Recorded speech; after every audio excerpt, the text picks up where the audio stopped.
जी बता रही थी कि लक्ष्मी कमल के बारे में। जी। तो लक्ष्मी कमल कैसे क्या?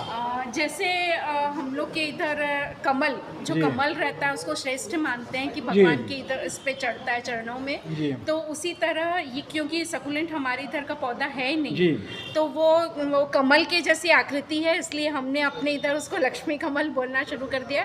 पर ऐसा जो है ये मिथ है, ऐसा उसको लगाने से कुछ नहीं होता है, वो एक प्लांट जैसा प्लांट ही है। कुछ नर्सरी और ये कुछ बिजनेस के से उसको इतना हाईलाइट कर दिया गया है, पर जैसे सकुलेंट के बाकी प्लांट है वैसा ही वो एक प्लांट है। उसमें पर फूल उसकी होना। नहीं, उसकी आकृति कमल के जैसी है, इसलिए जी। उसको लक्ष्मी कमल कहा। पर सर्वाइव करना कठिन होता है, उसको बहुत आसानी से सर्वाइव नहीं होता। उसकी मिट्टी, डायरेक्शन और सनलाइट बहुत कुछ देख के उसको करना पड़ता है, प्रोपोगेट करना पड़ता है। तो बस उसकी आकृति को देख के उसको लक्ष्मी कमल नाम दिया गया है। बहुत अच्छी बात है, डॉक्टर साहब मिथ की बात कर रही थी, मैं तो एक कहता